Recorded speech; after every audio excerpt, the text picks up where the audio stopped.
Bem-vindos a mais um episódio da Metamorfose Ambulante. Hoje temos aqui o Diogo connosco. O Diogo tinha um sonho ou um desejo que era aquele de encontrar uma tribo de nómadas no Irão. E então, pronto, fez o que uma pessoa faz. Começou a caminhar sempre em frente, no meio da montanha, quase que se perdeu. E acabou por encontrar os nómadas, mas acabou por encontrar também algo mais. Fiquem por aí, vou já descobrir o quê. Olá, Diogo. Olá, Pá, um prazer ter-te aqui. Temos conseguido conciliar a cena. Estavas em Inglaterra, não foi quando mandaste? Sim, fui estudar em Londres e trabalhar lá um pouco também. E agora acabei por voltar. Quanto tempo é que estiveste lá? Precisa de sol. Tive só 6 meses. Okay. Pá, uma pessoa precisa de sol. Um português sem sol é muito complicado. Opa, eu trabalhei em Birmingham durante 2 anos e senti um bocado essa falta. Lá está. Epá, tens dinheiro, mas falta sempre ali qualquer coisinha. Eu costumo dizer um bocado a brincar que os ingleses estão lá a ganhar dinheiro para virem para aqui passar férias e nós andamos aqui a pensar em trabalhar em Inglaterra para...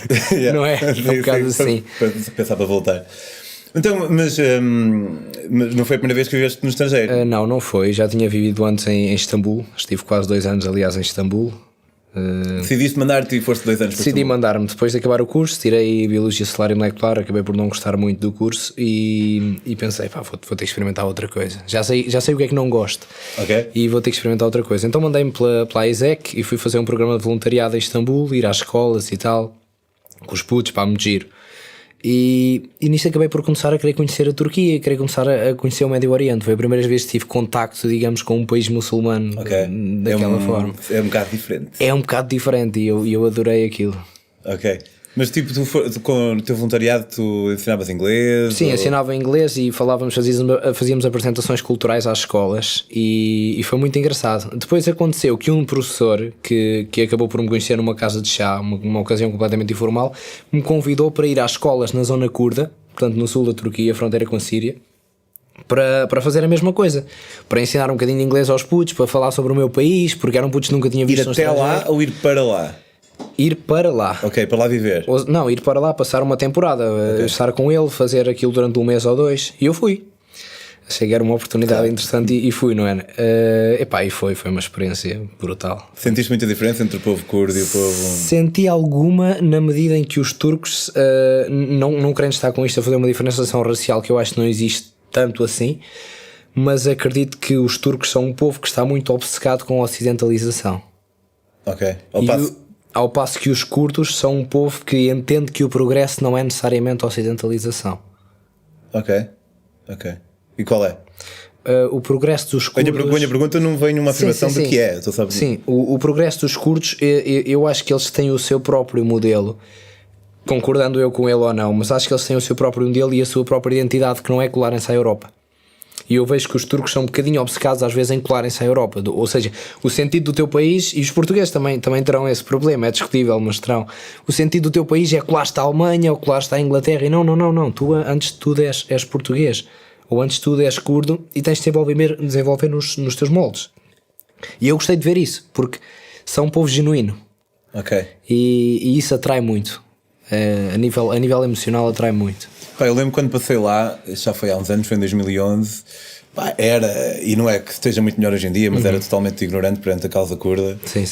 E pá, curti, mas senti um certo ódio, dependendo da pessoa a quem se pergunta, mas senti um certo ódio em relação aos turcos, por exemplo. Claro, que existe. Talvez aos norte-americanos. Não, por acaso eles têm os americanos geralmente como aliados. Aquilo que acontece é que eles sabem que os Estados Unidos dão com uma mão e tiram com a outra. Eles têm plena noção disso. Qualquer pastor curto tem essa noção. Ok.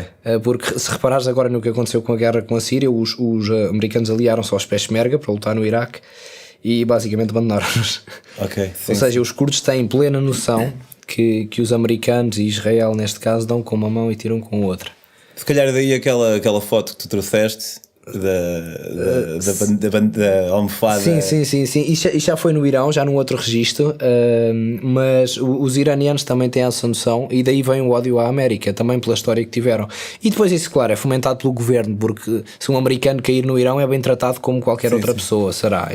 Eu costumo dizer um bocado que os pastores querem que as cabras engordam e que a erva cresça, não estão preocupados com política internacional, e tu percebeste isso nas tuas viagens. Claro. Vais a um gajo na Índia, olha o que é que achas de Israel. A erva está a crescer, está bom. Eu costumo dizer que o pessoal quer comer uma sanduíche e mandar o filho para a escola. Mas é isso. E as coisas às vezes são um bocado fomentadas pelos governos e acaba por se cair nestes exageros. Uma almofada de crianças a dizer down with America, down with Israel, é um bocado absurdo. É incrível, é fenomenal. Uma almofada de crianças a dizer down with America. Claro, é quase que estão a tentar enfiar aquilo na cabeça dos putos, não é? Os putos nem sabem o que é a América, não sabem o que é Israel. Portanto, é uma tentativa forçada de politizar as opiniões. Sim. E isso eu não posso concordar, evidentemente. Ok, então estavas perto da Síria, lá com os cursos? Estava. E foi numa altura um bocado complicada. Eu cheguei a ficar na casa de um indivíduo que era professor, ele era professor de psicologia também. Ele era psicólogo numa escola. E ele disse: meu pá, olha, vieste na altura certa, ontem caiu aqui uma bomba. Olha. Não parece uma altura muito certa. Vou porreiro. Mas foi tudo muito bom. Aliás, vou-te contar uma história rapidamente que foi engraçada. Um diretor de uma das escolas nunca tinha visto um estrangeiro, convidou-me para ir comer à casa dele. Pá, e eles comem no chão, como sabes, na sofra. Sim. O gajo põe uma sofra, pá, do tamanho, se calhar, pá, metade do estúdio, estás a ver? Uma coisa absurda. E eu estava com um amigo meu que era professor, que era o Irfan, e disse-me assim na brincadeira: olha lá, tu tens que comer isto tudo, senão é falta de educação. E eu olho para aquilo, aí, pá. Ai, mãe. Bem, como. Pá, tivemos ali 3-4 horas a comer, sem exagero. Pedro, sem exagero. No fim, eu acabo de comer, pá, ali, estás a ver quando um gajo fica mesmo arrebentado? Estás a ver quando vais ao Alentejo? Estás a ver quando vais ao Alentejo? Pronto. Ou quando vais à casa da mãe da minha esposa, por exemplo. Pronto, estás a ver? Anda como filho, estás magro, um gajo com 200 quilos. Foi assim. Eu acabo de comer, a malta toda assim a olhar para mim. E eu, pá, o que é que se passa? Eu estava a brincar, eu não sabia conseguir escrever isto tudo. Sabia que era de chamar. Eu sou português, pá. Mas pá, essas histórias de hospitalidade eu tenho muitas e de facto acabam por marcar a pessoa e dão-te aquela outra perspectiva do Médio Oriente, não é? Eu falo com as pessoas na rua, isso é tão perigoso, pá, por favor. Sim, eu tenho a ideia que estamos se calhar um bocado por programas como este, por o facto das pessoas viajarem cada vez mais, ainda que seja um processo bastante demoroso. E melhor também, de certa forma. Ou seja, já não é tanta coisa de ir para um resort e de ficar... E da instrução, porque eu, contrariamente a muita gente, eu acho que as pessoas estão cada vez mais instruídas e não ao contrário. E então as pessoas, acho eu, chama-me ingênuo, acho que as pessoas já vão percebendo, afinal, qualquer país já à partida está-se bem. Claro. E há gente boa e má em todo lado. Isso lá, é o tal chavão que faz sentido. Assim como no Kurdistão, por exemplo, haverá, como tu disseste, aquele gajo que é foleiro e aquele gajo que é porreiro também. Claro. E tu quando acabaste de ficar lá uns meses e depois decidiste tirar a tua vida ou voltaste para Istambul? Era Istambul, que voltei, voltei para Istambul e fui fazer entretanto uma viagem ao Uzbequistão e tal. Só ver como é que era. E comecei a ter contato com a arquitetura persa, com a cultura persa, porque ficou muita coisa no Uzbequistão. Aquilo pertencia ao Império e ficou muita coisa. E foi aí que me surgiu. E o Irão? Então, e o Irão? É porque realisticamente parece que ninguém sabe nada sobre o Irão. Quer dizer, é um país onde se vai, mas não é um país onde muita gente vai, não é? Tu vais aí a um tipo qualquer na rua ou ao Zé da esquina e dizes: vou ao Irão. Tu és maluco. É logo, e foi o rótulo que me deram. É a primeira vez que, desculpa interromper-te, mas quando eu fui para o Irão em 2011, um amigo meu disse: ele ia dizer, está tudo bem, ele é Irão, foder-te. Mas é um bocado. Eu rimo, obviamente, apesar de não acreditar. É completamente isso que te dizem. E para mim, quando eu ligo à minha família, eu sou filho único. Eu ligo à minha família e digo: olha, vou para o Irão. Estás a ver, não é? Pronto. E entraste no Uzbequistão? Não, fui pela Turquia, fui pela Geórgia, Arménia, da Arménia fui para o Irão. Mas porque aquilo é uma complicação para conseguires o visto. Tens que pagar a uma agência por fora, tens que fazer uma marcação fictícia. Não sei se no teu tempo era assim, mas tu tens que no fundo fazer uma reserva fictícia num hotel por uma agência. Eu fiz o Irão em Portugal. Ok. Foi diferente. Não sei como é que é agora. Depois tens que andar à procura qual é o consulado onde é mais fácil, e eu acabei por perceber que era na Geórgia e fui pelo Cáucaso. Até foi giro, vi o Cáucaso. E descer pela Arménia, e é que se deu o grande evento que mudou a minha viagem. Um dos, que é o seguinte: eu fui roubado na Arménia. Fui roubado pela polícia arménia. Sempre aquela cena. Não é? É o clichê. E acabei por ficar basicamente com a roupa que tinha uma mochila e o clarinete. E tinha o passaporte no bolso das calças porque por acaso me esqueci. Mas tinhas seguro ou foi assim à campeã? Não tinha seguro. Opa, o seguro dá jeito. Nós aconselhamos a Yati Seguros, que nos oferece apoio 24 horas por dia, 365 dias por ano, na nossa língua. Tem a particularidade de não pedir franquia, tudo o que temos a pagar é a apólice. Com a Yati não é preciso nenhum adiantamento para qualquer tipo de tratamento ou consulta, o que é vantajoso, pois em alguns países uma simples consulta pode ser de um valor que não temos na conta nesse momento. Para saberem todas as vantagens da Yati Seguros, consultem o site através do link na descrição deste vídeo, que vos oferece ainda 5% de desconto em qualquer seguro. Então não tinhas seguro, não tinhas maneira de safar deste imbróglio? Não. Quer dizer, a maneira está sempre, mas não era tão fácil. Pá, um gajo chega àquela altura da viagem e com certeza aconteceu muita vez, quando as coisas correm mal entras no modo fuck it. Yeah. Mas quando estás nesse modo é que começas a apreciar a viagem, porque pensas, epá, ok, as coisas correram mal, tenho duas hipóteses: ou vou correr para a embaixada portuguesa, que não há na Arménia, e tento voltar, ou ir voltar para Istambul, para a minha casa, alguma coisa que fosse assim, epá, ou vou, estás a ver, e entrego um bocado à sorte. E foi isso que eu fiz, peguei no clarinete, apanhei uma boleia de um autocarro, entrei no Irão. Boleia de autocarro e já não tinhas clarinete. Nunca mais me esqueço do autocarro. Eu disse ao homem: não tenho dinheiro. E ele, a primeira coisa que me diz em persa foi: não tens dinheiro, vais a pé. E começou a andar o autocarro e eu, aí é o filme, pá. No sul da Arménia não havia ali nada, estás a ver, era uma estrada praticamente, não é terra batida, mas não anda muito longe. E o gajo diz: não tens dinheiro, vais a pé. E passado 20 metros para o autocarro, sai de lá um gajo dentro: entra. Eu entro no autocarro, sento num banco, o tipo está atrás, pergunta-me: então de onde é que tu és e tal? Eu sou de Portugal. Em persa? Em persa. Mas tu desenrascavas em persa? Não, na altura não conseguia falar persa, mas eles na zona do Azerbaijão falam turco. Portanto, eu quando entrei no Irão não sabia persa praticamente nenhum. E na zona do Azerbaijão falam turco, o tipo era azeri e falava turco, então comunicávamos em turco. E o gajo pergunta-me: de onde é que tu és e tal? E eu disse: olha, sou português. E ele começa a falar português. A sério? É pá. Teve 10 anos a trabalhar no Brasil na mas português mesmo. Português fluentíssimo. Sim, ok. Do Brasil. Pá. Já está. Já está, estou no Irão. Então, conseguiste entrar no país? Consegui entrar no país, andei a viajar muito pelo norte do Irão. As pessoas de facto têm uma hospitalidade diferente. Os iranianos, sabrás que eles têm um código de ética que é o Tarof. Portanto, eles têm um conjunto de regras próprias, pá, uma coisa complicadíssima. Para entrares numa porta, estás ali quase 10 minutos, vai, não vai, pedes um preço, eles não te dão a cotação do preço. Eles dizem que isto não tem valor e tu tens de estar a insistir, pá, tem umas regras interessantes. Ok. E foi aí na zona do Azerbaijão, em Tabriz, quando começa o Ramadão. Portanto, isto foi no início da altura do Ramadão. Na zona do Azerbaijão? Na zona do Azerbaijão iraniano, okay. Em Tabriz. Ou do Kurdistão era? Não, do Azerbaijão, na zona norte, quando eu entrei. Eu não sabia que havia um Azerbaijão iraniano. Há uma zona azeri, assim, junto ao Azerbaijão na zona sul é o Azerbaijão iraniano. Okay, aliás, o Irão tem alguns 12 povos, se calhar, e 8 religiões. É um país variadíssimo, é uma pequena Índia, se calhar.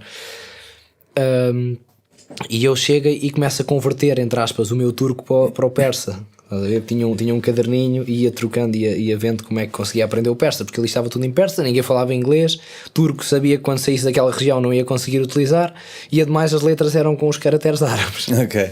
Então eu até para ler os menus e para tudo tive que aprender o persa, e aprendi relativamente rápido, curiosamente, porque sendo uma língua indo-europeia, ou seja, não é uma língua como o árabe ou como o turco, que é oral ou altaica. A pessoa aprende relativamente rápido e é muito intuitivo. Ok, não tinha. Foi engraçado, sim. Aliás, tu vês pelos próprios iranianos, tu estiveste no Irão, em Teherão, as pessoas têm um aspecto extremamente ocidental. Sim, em termos de aspecto. E isso deve-se um bocado à herança indo-europeia dos iranianos. Há muita gente que não tem esta noção. Eles são um povo mais próximo dos europeus do que qualquer povo daquela região. Sim, eu lembro quando estava lá, havia, às vezes tipo, ia encontrar um couchsurfer ou assim. E a pessoa dizia: pá, já tinha visto aí na rua, mas não fui ter contigo logo porque achei que tu eras iraniano. Exato, a mim também. Aliás, isso acabou por ser o meu problema. Eu acho que tu ainda mais que eu, porque tens os olhos tão escuros quase que não dá para ver pela. E na altura quando eu comecei a andar no Irão, estás a ver, e aquilo era verão, à altura do Ramadão, e um gajo durante o dia não podia comer. Mesmo que tu quisesses comer, aquilo era mal visto, ou comer ou beber água, tinha que ser tudo à socapa. Epá, e eu chego a um ponto em que já estava completamente no modo iraniano, estás a ver, ia ao bazar, negociava com os gajos, calça shalvar e kurdi, aquelas calças largas, chinelos de couro, Pá, completamente Ok, modo total. iraniano, sim. E isso acabou por ser um problema do caraças, porque eu às vezes precisava de ser estrangeiro e há alturas nesses países onde o governo é paranoico, em que tu precisas de ser estrangeiro e quando tu começas a entrar nas regras dos locais é muito complicado. Aliás, tu quando entras no Irão tens que assinar um papelinho a dizer que declaras que aceitas a Sharia. A sério? Sim. Ok. Quando te emitem o visto para o Irão, assinas um papel a dizer eu aceito a Sharia e declaro que aceito a lei islâmica vigente na República do Irão. E isso logo permite que eles te façam 30 por uma linha. Mas fora isso, se eles não perceberem que tu és estrangeiro, às vezes estás em muito maus lençóis. E foi o que acabou por acontecer comigo em várias ocasiões.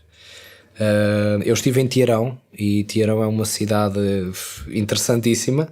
Não sei se conheces Teherão. Sim, conheço. A parte norte é uma parte extremamente desenvolvida, digamos assim, e a parte sul é menos desenvolvida, sendo este desenvolvimento discutível, mais pobre, e é mais aquilo que as pessoas relacionam com a Arábia, não é? Apesar do Irão ser Pérsia, não ser Arábia. E eu fiquei um bocado chocado com o contraste que se encontrava naquele país. Porque tu tens hospitais excelentes, tens um exército absurdo, tens tecnologia extrema, não é? Tens tecnologia extremamente desenvolvida e depois por outro lado tens o embargo, tens aquele governo opressivo, tens tribos nómadas que vivem, conservam desde há milhares de anos o estilo de vida, e eu quis ver isso. Eu quis ver aquilo. Eu não podia ficar pelo Irão, que era todo bonito, que era hotéis para turistas e tal, para o pouco turismo que eles têm. Eu não podia ficar por isso e decidi ir ver os Nómadas. Ok, nice. E para chegar lá foi um bico de obra. Tive que me esconder. Mas desculpa lá, como é que, só voltando aqui um bocado atrás, como foste roubado, como é que resolveste a situação de l'argent? É interessante porque eu tinha um clarinete e eu pensei, vou tocar na rua, já aqui em Lisboa às vezes tocava um bocadinho na rua e tal. Vou tocar na rua, vou juntar uns trocos e depois desenrasco-me. E acabei por não precisar de nada. Fiquei sempre em casa. Não dormi uma noite num hotel. A tocar clarinete na rua? Não. As pessoas convidavam-me... essa era a tua ideia, desculpa. Não, a minha ideia era tocar clarinete para juntar trocos. Não foi preciso? Não foi preciso. Assim que eu tocava clarinete, era às vezes centenas de pessoas. Eu lembro-me eram centenas de pessoas, vieram na rua, e depois quem é que fica com o português? Parecia um boneco. Incrível. Meu pai diz que é um macaquinho, tu és um macaquinho. Mas é... Fenomenal. E os iranianos são pessoas incríveis. Mais educados, menos educados, pessoas mais anti-ocidente, mas são pessoas que te vão tratar. Já disse uma vez isto a um amigo e volto a dizer: se eu tivesse que ir nu e sem dinheiro num país, era o Irão. Era. Ok. Então foste andando à boleia por lá abaixo? Fui andando à boleia e tive que passar alguns sítios um bocado complicados. Havia uma zona que, quando se passava de Teherão para Isfahan, eu queria chegar aos Zagros, os montes, na fronteira com o Iraque. E houve uma altura que me tive que esconder dentro de um caminhão para passar num checkpoint militar. Ok. E eu logo aí, eu escondi-me na parte de cima da bagageira do caminhão, portanto aquilo tem 2 camas, eu escondi-me na parte de cima dentro do compartimento das malas. Passei um checkpoint militar, os gajos fiscalizaram e tal, não me apanharam, mas eu quando passei tive noção que eu tinha feito algo de errado, porque num país paranoico como o Irão não é de todo bom, e as consequências de fazer disto não são de todo levianas, não é? E quando eu tive essa noção, fiquei um bocado no modo de estou no Irão e estou desgraçado. Tu ficas um bocado naquela de espera lá, eu fiz isto sem medir estou a abusar um bocado. Entrei no modo fuck it, mas entrei se calhar demasiado. Too much fuck it, yeah. E lembro-me uma manhã quando eu estava a chegar à zona dos Nómadas, eram 7 da manhã e aparecem 3 carros da Etelot, portanto do Serviço de Informações Secretas do Irão. O gajo batem-me à porta: olha lá, tu és o Diogo Reis, o teu pai é o não sei das quantas, a tua mãe não sei das quantas, trabalham aqui, estiveste aqui a almoçar com este. Sabiam tudo. Pedro, sabiam o que eu tinha comido na semana toda. A sério? Ridículo. E eu disse: deixa lá ver o teu passaporte. Mostrei o passaporte, os gajos deram uma palmadinha, vai descansar, não te preocupes. Só para ver que estás aqui.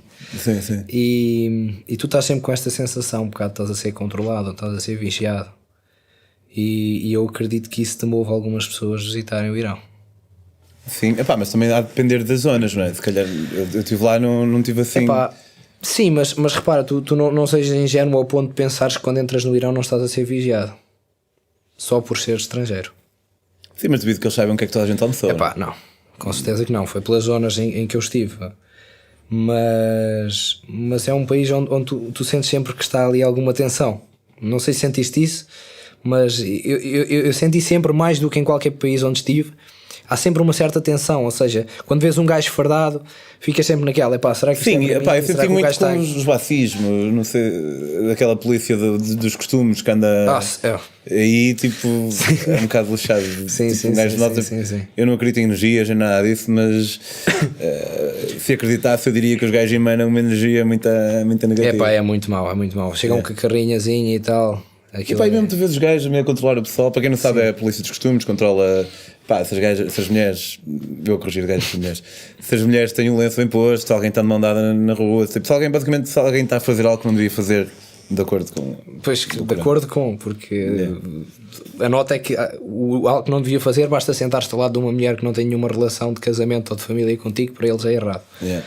E há muitas pessoas, atenção, eu quero só deixar esta ressalva, há muitas pessoas que associam isto com as pessoas do Irão. Eu quero distinguir absolutamente, marcar entre o governo do Irão e as pessoas do Irão. Sim. Porque as pessoas do Irão são fantásticas e são hospitaleiras, aquilo faz parte, o convidado vem de Deus e é assim que o convidado é tratado. Aliás, houve pessoas que fizeram coisas por mim houve uma rapariga que me deu o cartão dela do banco e disse, gastas daqui o que precisares e quando chegares a Portugal metes no correio e envias-me. Não é? E eu não quero que as pessoas vão com uma noção errada. Bem, chego às montanhas, estive com nómadas barretear e demorámos 2 dias de carro para lá chegar, uma coisa incrível. Os nómadas vivem em tendas, aquilo que tu esperas, não é? Pastam as cabras, vivem em tendas, têm costumes próprios. Estive com os miúdos também dos barretear e pá, uma coisa incrível, um gajo ia a chegar no carro e eles vinham a descer nos vales de burrinho para ver quem é que vinha a chegar. E lembro-me de um miúdo particularmente que me marcou, que era o Salman. Era um miúdo de 10 anos, que o trabalho dele era guiar burros pelas montanhas. Epá, e o puto era um homenzinho e aquilo marcou muito, aquele miúdo marcou muito, porque era uma criança de 10 anos com uma maturidade incrível, impressionante. E em termos de valor humano foi uma das experiências mais interessantes que eu tive até hoje na minha vida, conhecer aquele miúdo. Mas porque havia algo que a maneira dele estar? Havia, sim, a maneira de ser do miúdo, a maneira de interagir com as pessoas não correspondia à idade que ele tinha. Eu perguntei-lhe, ele disse que tinha 10 anos e era um puto, comportava-se como um homem de 40 ou 50. Aquela mesma mágoa, aquela mesma independência. Aquilo, acho que quando uma pessoa viaja, estes pequenos nadas são mais importantes. E da viagem do Irão, uma das coisas que me lembro melhor foi o Salman, precisamente. E isso marcou-me de tal forma que eu decidi, vou para a zona curda. Já estive com os curdos na Turquia e vou para a zona curda ver como é que é aqui no Irão, qual é a diferença num país opressivo, num país extremamente, num regime ditatorial. Como é que os curdos se comportam, que são um povo altamente independentista. Os curdos têm 4 fações neste momento, uma fação na Síria que está associada ao PKK, tem o PJAK no Irão também de certa forma associado ao PKK e tem uma fação independente no Iraque que são os Peshmerga. E eu nunca esperei que me fosse cair tudo em cima na zona curda. Quando eu cheguei a uma aldeia e perguntei a um tipo, ouvi dizer que viviam aqui nómadas por esta zona, onde é que eu posso encontrar os nómadas? E o tipo começa-se a rir e diz, nómadas? Vivem lá para as montanhas, mas estás a ver assim um bocado naquela do vai-te lixar. Sim. Estás a ver? O que não é comum naquele povo. E eu achei aquilo muito intrigante. Olha lá, o gajo estava a despachar, foi educado, mas um bocado daquela do isso é muito longe, não te metas nisso, estás a ver? Conversa da vozinha, não te metas nisso. E eu disse, não, mas diz lá e tal. E ele, olha, é por ali, vais por aí. E eu, peguei mantimentos e tal. Entretanto tinha uma tendazinha que tinha comprado em Teherão e fui para as montanhas, meti-me pelas montanhas e andei imenso tempo. Mas que é, tipo, ele disse, tipo, a falar a sério, ele disse, vai para ali e tu foste para ali. Ele literalmente disse-me, vais por ali. E tu foste por ali. E eu fui por ali. E eu por ali era pedras e coisas. Por ali era uma montanha, eram montes.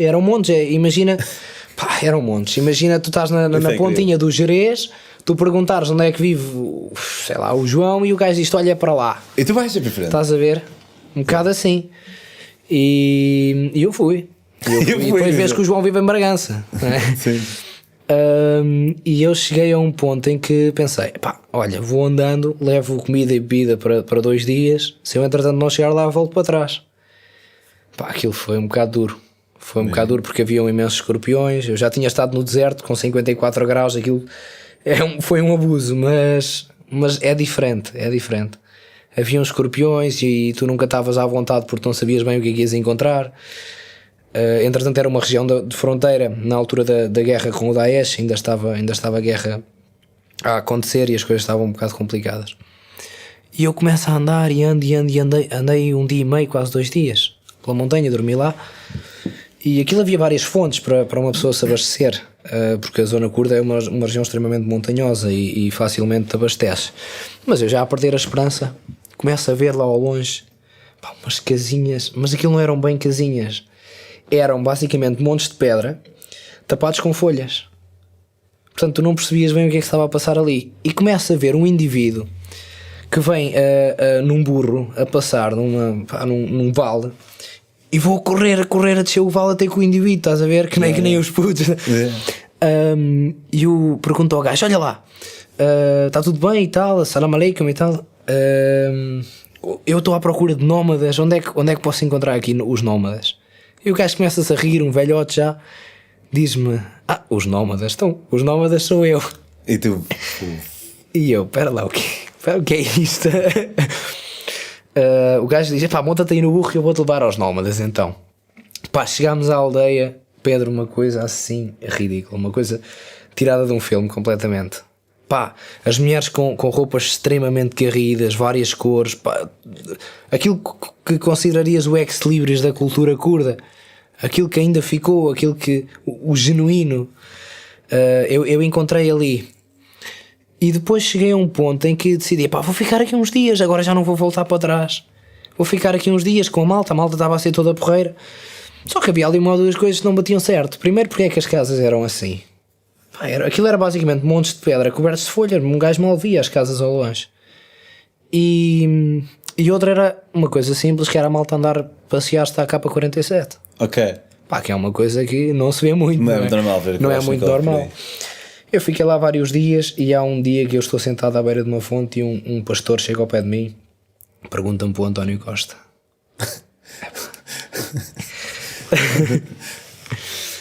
E eu naquela altura pensei: para lá, isto está aqui, não bate. Epá, não batia, não estou a dizer que, atenção, por o tipo ser pastor não quer dizer que não seja informado e tem internet e tudo mais, que ali naquele caso não havia internet. Então vê que tu és um bocado como eu, tipo, tens sempre medo de ser mal interpretado, então vais tipo, não quis dizer isto. Sim, pera lá, não é bem isto. Sim. Mas naquela altura, pá, um gajo andar a passear-se da K47 a perguntar-me como é que está o António Costa, uma montanha no Kurdistão iraquiano na fronteira com o Iraque, pá, não batia.